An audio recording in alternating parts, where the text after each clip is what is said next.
Well, before we get in the program, Holly, it's time for this week's joke of the week. What happened to the plant in math class? Something about it didn't add up right. Something, the petals didn't. It grew square roots. Okay. Yeah. This week's garden joke is brought to you by Rescue.com. American-made rescue products keep your family, home, and yard protected from pest insects like wasps, hornets, yellow jackets, flies, ants, and more. Learn more at Rescue.com. That's RESCUE.com. Composting, making it. Well, number one, I have never met a gardener that has been able to make the equivalent of the compost in which they need. A backyard gardener, the average person. Now there's people like our guest coming up, Joe Lampo, who makes quantities of compost. But for people like you and me and you, the listener, most of us can't make the compost in which we need. So we have to outsource it, being a reliable garden center or manufacturer of some sort. Right. So composting, if you're not familiar, it involves the natural decomposition of organic matter, transforming it into a nutrient-rich soil, and that soil is healthy and feeds your plants. This process can be done at home. It can be anywhere from a small 2x2 area to Pick a size. And there's different ways to compost. There's bins, there's turners, there's tumblers, there's just open piles. Yeah, open piles, whatever. One thing you got to be aware of, if you're going to choose and say, okay, we're going to have a compost pile this year in the backyard, wherever, fill in the blank, choose your location. And you got to choose your location wisely. If you're in the country or you're in an area where regulations aren't regulated because you got your own property, you got 600 acres of whatever, do what you want. But if you're in a municipality, if you're in an HOA, if you're in the city, there are certain rules and regulations in which the city has set forth for you that if you are going to compost in your backyard, it needs to be this or this type of this. Typically, an enclosed compost means a tumbler of some sort where animals can't get in and dig through and cause issues. But right. Check with your city hall. Yeah, so you want to choose your location, as Joey mentioned, wisely. Then, or if you want to use a bin, and my sister has a compost turner. It's not one that's like raised. It's kind of like a ball. It's like a ball. Yeah. She found it on Marketplace, so you can look on there. Certainly, you could build your own. There's a lot of options. So you want to gather your materials. There's green materials and there's brown materials. If you for the next week, if you're not a composter and you have no intentions of composting and you listen to the show, we thank you for that, whether you're a gardener or not. Just look at the amount of material that comes out of your home, whether it's being scraps from food, not necessarily meat, but lettuce scraps or carrot peels, potato peels, and the amount of paper material that exits your home for trash or recycling. You will be amazed of the quantity in which goes out your back door and either gets thrown in the trash or gets put in the recycling bin.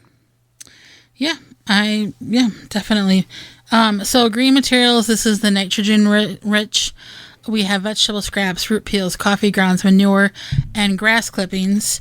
And when we say grass clippings, we want you to use the grass clippings that don't have any pesticides, chemical-free, seed-free. Yeah, grass clippings. So just keep that in mind when it comes to grass clippings. And then for the brown materials, this is like dried leaves, twigs, straw, shredded paper. Yeah, shredded paper, cardboard. That's pretty good. And you want to. There is a ratio for this, but the basic simplistic level is 50% on both, half and half. If you get that ratio, 50 of the green, 50 of the brown, you're going to be fine because you need a certain amount of brown because the green is going to be moist. So you need the brown to absorb the green and start fermenting or breaking down and creating heat. Now, you have to add oxygen to this. So the tumbler, you're mixing air in it. If you've got a pile, you want to stir that pile, take the inner core and put it on the out, invert it every so many days. And you're trying to get that core temperature up to that 150 to 170 degree temperature. consistent for 72 hours to kill any viable weed seeds that you may, or watermelon seeds or pumpkin seeds or whatever you have in that pile, in order to do that. So you have what is called hot composting. Now, there is a method of cold composting. That's simply just throw all your stuff in a pile, walk away, and like a year and a half, 6 months, it breaks down, but the seeds are, you're going to have compost, but the seeds are still viable. So choose your weapons wisely. Yeah. So you want to layer your compost. Ideally, I mean, this is if it's in a tumbler, you can't really do that. In a pile, it's more, or in an outdoor, it's easier to do that. Yeah. Sometimes you might have to add water. Mm-hmm. So you might have to do that. You want to make sure that it does stay somewhat moist, like a wet sponge. If we have a drought, you might need to water it. You want to provide air, and this is where the tumbler comes in. It helps aerate that compost. If you have a pile or a bin, you would have to get in there with a garden fork of some sort and turn it. That helps provide the air. Let's quickly, the things you don't want to put in the compost. Now, again, if you're in the country and you got a pile in the back 40 and whatever, and you throw whatever, and you don't care if coyotes or raccoons or possums dig in it because it's not close to your residence, that's different. However, this is for the places where your compost bin is close to your house or other residents. Things you don't want to add: meat, bones, oil, discarded plants, simply because disease plants, because harboring those diseases, keeping it warm enough, you can reintroduce those problems into your garden. So you want to keep that in mind as well. You don't want to put eggs or whole eggs. Egg shells are good. Banana peels are good, but you don't want to put the egg itself in there because there are animals that will feast on that. Right. So you want to, if you do have larger pieces of material, it wouldn't hurt to chop them up, or if it's like twigs or something, just kind of snap them up a little bit. Even if you don't, it's just going to take longer to break down. Basically. I don't have time to just throw it in the pile. It's going to heat up if done correctly, and you can move forward with that. So we have a open tub compost pile. Now, if you don't compost in a means like this, you can do trench composting, which means you had tomatoes in bed A last year, and in that root zone area, you make a trench like you were going to plant potatoes, and you put your scraps in that trench and cover it over. You want to get like 6 to 8 inches deep, okay? Because there's going to be animals that will want to root through it if it's any shallower.